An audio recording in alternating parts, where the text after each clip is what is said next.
Congress party వస్తాను. అంతకుముందు రేవంత్ రెడ్డి ఇక్కడ ఓటు వేసినావా? 5 ఏళ్ళు వచ్చింది ఎప్పుడైనా?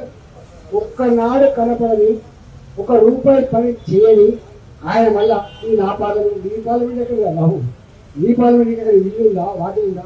నాకంటే ఇల్లు వాటి ఉంది, నాకు అడ్రస్ ఉంది, వాటి మీకు ఏముందని చెప్పి నా పార్లమెంట్, ఈ పార్లమెంట్ మనం ఒక్క సీట్ గెలిపించుకోకపోతే మరి ఈ పార్లమెంట్ నిజమైతే ఈ పార్లమెంటు పరిధిలో ఎల్బీ నగర్, ఉప్పలు, మలకాగిరి, పక్కకున్న మేడ్చలు, కంటోన్మెంట్, కుర్బుల్లాపూర్, కుక్కర్పల్లి ఒక్క సీట్ అయినా కాంగ్రెస్ పార్టీ గెలిచిందా?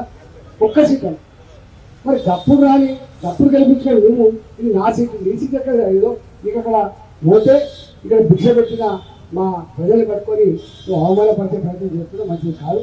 ఇక్కడ కాంగ్రెస్ పార్టీ చేస్తాం సపోజ్ ఇప్పుడు ఎంపీ అయితే ఏం చేస్తాడు తెలియదా మళ్ళీ రాహుల్ గాంధీ అవుతారా ప్రధానమంత్రి, మోడీ గారు అవుతారా? మరి మోడీ గారు అవుతున్నప్పుడు ఈయనకి ఎందుకు ఓటేసాడు? కొట్టాలని చెప్పాను, కొట్లాడడానికి ఓటేయన్నాడు. మొన్ననే మల్కాగిరికి 3 వచ్చిపోయాయి. మల్కాగిరికి మొట్టమొదటి ర్యాలీ మోడీ గారు ఇక్కడే పిలిచిండ్రు. వారు ఒకటే మాట అన్నారు, ఇది బరకతుగా గడ్డ, ఇది ఇక్కడ అడుగు పెట్టినా నాకు 400 సీట్లతో నమ్మకం ఉందని చెప్పుకుంటారు. ఎక్కడికి పోయినా మల్కాగిరి అని చెప్తున్నారు మోడీ గారు.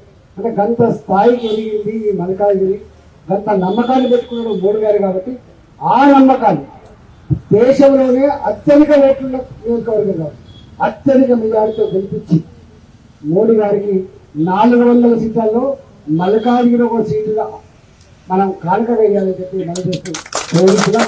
జై తెలంగాణ, భారత్ మాతాకి, భారత్ మాతాకి.